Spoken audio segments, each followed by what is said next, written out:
రాజకీయాలన్నాక ఎవరి లెక్కలు వారుకుంటాయి. ఆంధ్ర రాజకీయాల్లో కొన్ని సందర్భాల్లో గేర్ మార్చి స్పీడ్ పెంచినట్లు కనిపించిన కమలదళం ఇప్పుడు అందుకు డిఫరెంట్ స్ట్రాటజీతో కనిపిస్తోంది. ఎన్నికల సమయం దగ్గర పడ్డా అసలే మాత్రం తొందర కనిపించడం లేదు. అన్ని హైకమాండ్ చూసుకుంటుందని ఏపీ బీజేపీ నేతలు ఈ ఒక్క మాటే చెప్పగలుగుతున్నారు. ఏపీలో బీజేపీతో పెద్దగా పని లేకున్నా ఢిల్లీలో కీలకమన్న ఉద్దేశంతో ఏపీ రాజకీయ పార్టీలున్నాయి.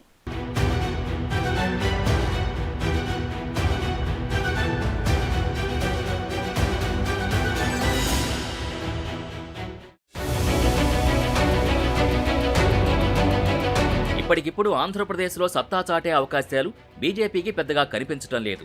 అసెంబ్లీ సీట్ల కంటే లోక్సభ స్థానాలపైనే ఎక్కువగా ఫోకస్ చేసినట్టుగా పరిణామాలు చూస్తే అర్థమవుతోంది.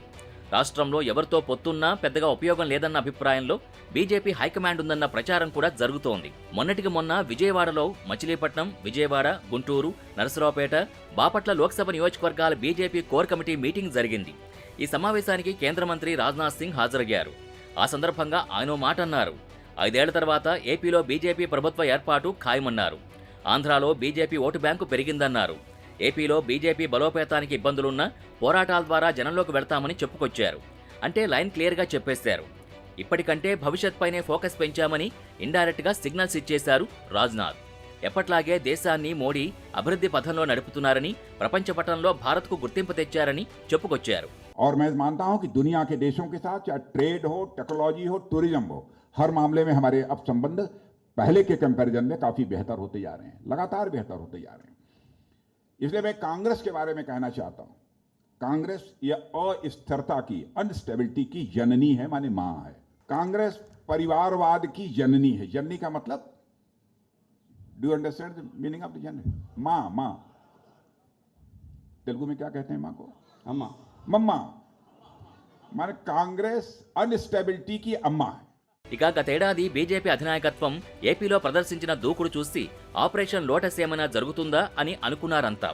మహాజన సంపర్క్ అభియాన్ అంటూ విశాఖ, శ్రీకాళహస్తిలో కమలం పార్టీ భారీ బహిరంగ సభలు ఏర్పాటు చేసింది. విశాఖలో కేంద్ర హోంమంత్రి అమిత్ షా పాల్గొంటే శ్రీకాళహస్తి సభకి జేపీ నడ్డా హాజరయ్యారు.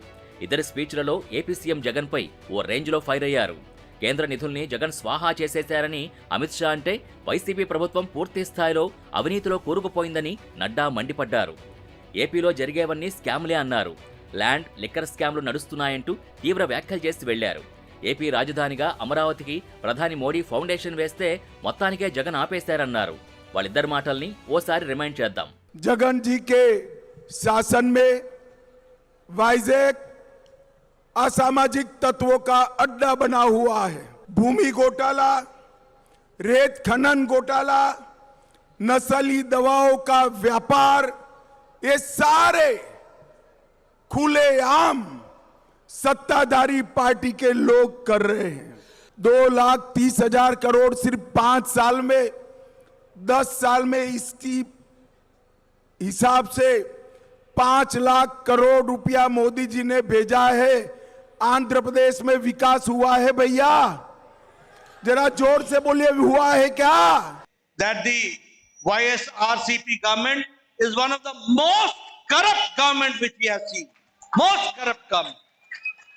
There is no end of scams. There is no end of scams.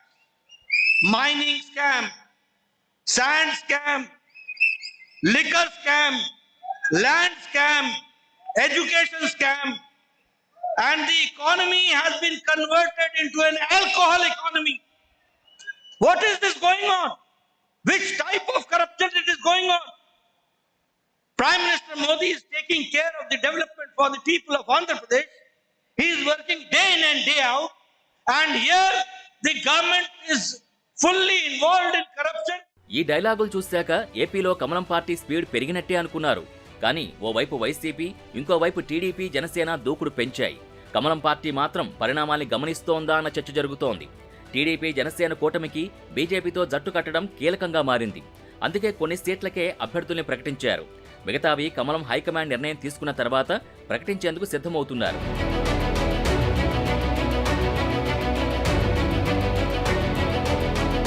ఏపీలో టీడీపీ, జనసేన, బీజేపీల మధ్య సంబంధాలపై క్లారిటీ లేకుండా పోతోంది. కలుస్తారా లేదా అన్న చర్చ జనంలోనూ సాగుతోంది. స్వింగ్ ఓటర్లు ఇంకా డైలమాలోనే ఉంటున్నారు. ఇటీవల ఏపీలో పర్యటించిన బీజేపీ అగ్రనేతలు BL Santosh, MP GVL Narasimharao జనసేనతో పొత్తు ఉందని, జనసేన ఎన్డీఏ భాగస్వామి అని క్లారిటీ ఇచ్చి వెళ్లారు. టీడీపీ విషయంలో మాత్రం హైకమాండ్ నిర్ణయాల ప్రకారమే నడుచుకోవాలని సిగ్నల్స్ ఇచ్చారు. పొత్తుల విషయంపై ఏపీ బీజేపీ నేతలెవరూ మీడియాతో మాట్లాడొద్దని కూడా చెప్పేశారు. అందుకే వారంతా సైలెంట్ అయ్యారు. అటు హైకమాండ్ పెద్దల మౌనం, ఇటు ఏపీ బీజేపీ నేతల మౌనం, ఇంకోవైపు ముంచుకొస్తున్న ఎన్నికలు, ఇవన్నీ ఇంట్రెస్టింగ్గా మారుతున్నాయి.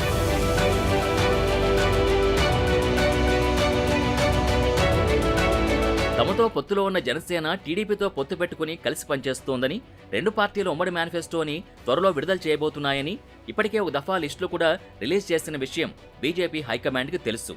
అయినా సరే ఈ అంశాలపై ఏపీ బీజేపీ కానీ, అటు ఢిల్లీ బీజేపీ కానీ ఒక్క మాట కూడా మాట్లాడలేకపోతున్నాయి. ఫైనల్గా ఏపీలో కమలం పార్టీకి రెండు ఆప్షన్లే ఉన్నాయి. టీడీపీ జనసేనతో కలిసి సాగడం, లేదంటే సింగిల్గా బరిలో దిగడం. అయితే బీజేపీ లక్ష్యం ఒకటో రెండో సీట్లు గెలుచుకోవడం కాదని, ఎప్పటికైనా ఆంధ్రాలో అధికారంలోకి రావడమే అని బిఎల్ సంతోష్ క్లారిటీగా నేతలకు చెప్పేశారు.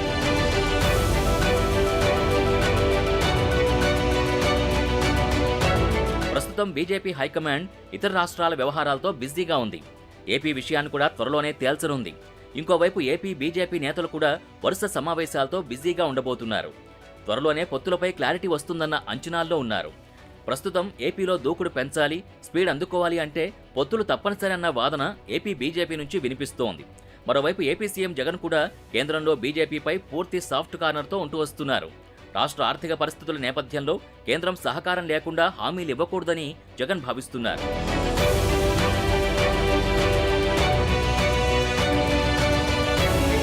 మరోవైపు ఏపీ బీజేపీ అధ్యక్షురాలు పురంధేశ్వరి వైసీపీ సర్కార్ టార్గెట్గా కామెంట్లు చేస్తూ వస్తున్నారు.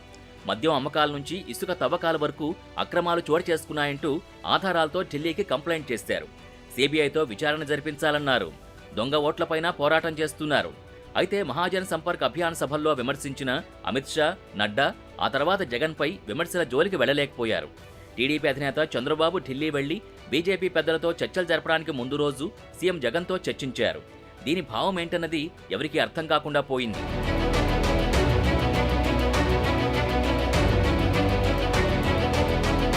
బీజేపీతో పొత్తు పెట్టుకుంటే వైసీపీ దూకుడికి కేంద్ర పెద్దలు చెక్ పెడతారని చంద్రబాబు అనుకుంటున్నారు. అటు పవన్ కూడా కేంద్రం అండ చూసుకుని జగన్ సర్కారుపై విరుచుకుపడుతున్నారు. దీనికి భిన్నంగా కాషాయ పార్టీ అగ్రనాయకత్వం వ్యూహాలు కనిపిస్తున్నాయి. ఇంకోవైపు ఏపీలో కాంగ్రెస్, లెఫ్ట్ పార్టీల మధ్య కూడా పొత్తులు కుదిరాయి. ఎలాగూ టీడీపీ జనసేనలో ఛాన్స్ లేదనుకున్న వామపక్షాలు తమ దారి తాము చూసుకున్నాయి.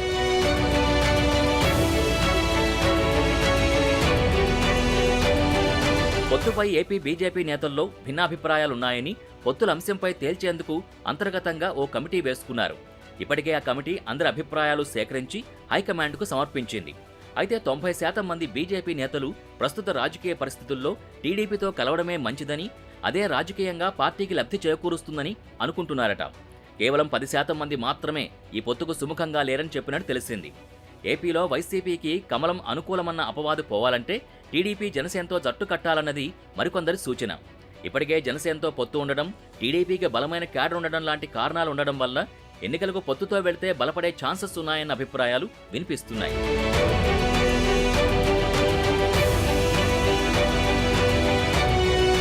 బీజేపీలో బి అంటే బాబు, జే అంటే జగన్, పి అంటే పవన్ అన్నట్టుగా పరిణామాలు తయారయ్యాయి. ముఖ్యంగా రాజధాని విషయంలో బీజేపీ పెద్దలు సీరియస్గానే ఉన్నట్టు చెబుతున్నారు.